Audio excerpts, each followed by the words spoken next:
नमस्कार दोस्तों, आज मैं आपको कर्मों का फल एक कहानी आपको सुनाने वाली हूँ। दोस्तों, राजस्थान के एक गांव में एक धनी सेठ रहते थे। उनका नाम था देवीलाल। उनकी पत्नी मनोरमा बड़ी ही गुणवती और अच्छी महिला थी।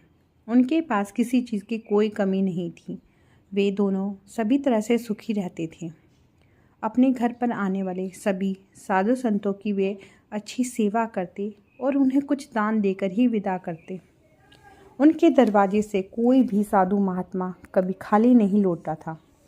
सब तरह का सुख होते हुए भी एक दुख उन्हें हमेशा सताता रहता था कि उनके घर में कोई संतान नहीं थी।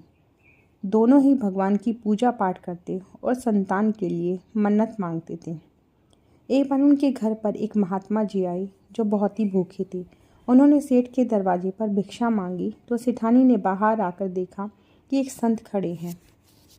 बाबा, आप कुछ देर रुकिए, मैं अभी भोजन तैयार कर आपको परोसती हूँ।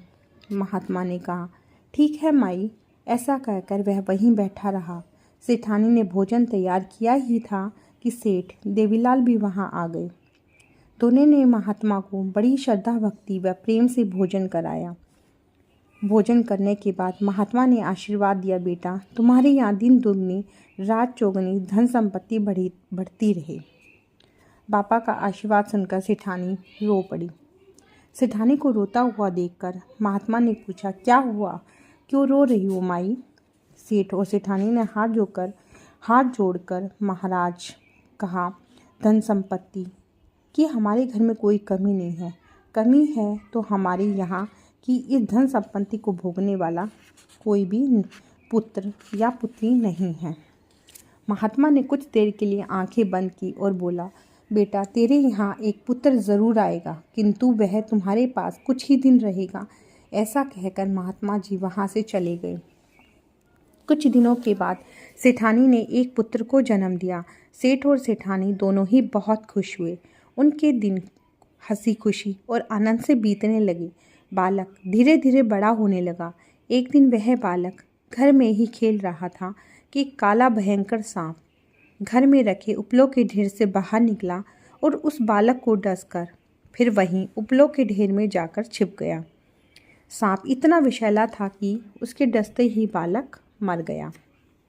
सेठ सेठानी अपने इकलौते पुत्र के मरने के कारण रोते रोते उनका बुरा हाल हो गया। सेठ ने कुछ संभल कर सेठानी को ढांढस बनाते हुए कहा, रोती क्यों हो बावली? याद कर उस महात्मा ने कहा था कि बालक तो होगा लेकिन वह कुछ ही दिन तुम्हारे पास रह पाएगा। अब इसके लिए रोना और दुखी होना बेकार है। सेठ ने सोचा कहीं सांप किसी और को न डस ले, इसलिए सपेरा बुलाकर उसे पकड़वा दिया जाए। सपेरा बुलाया गया। सपेरे ने बीन बजाई तो वह सांप बाहर आकर बीन का लहरा सुनने लगा। सपेरे ने सर्प को पकड़ लिया। सपेरे ने सेठ से कहा, सेठ जी इसने आपके बेटे को डसा है जिससे वह मर गया, अब आप भी इसे मार डालिए। सेठ ने दुखी मन से कहा, मेरा पितर तो मर गया है, अब इस सांप को मारने से क्या लाभ? इसे आप अपने साथ ही ले जाइए। इसके मारने से मेरा पुत्र तो जीवित नहीं हो पाएगा। सपेरा उस सांप को मारना चाहता था। जैसे ही सपेरे ने उसे मारने के लिए बड़ा सा पत्थर उठाया तो सांप ने कहा, अरे भाई सपेरे, तू मुझे क्यों मारता है? मैं तो मृत्यु का एक बहाना मात्र हूँ। मनुष्य अपने ही कर्मों का फल भोगता है। जीवन मृत्यु सुख दुख सब कर्म के ही अधीन है।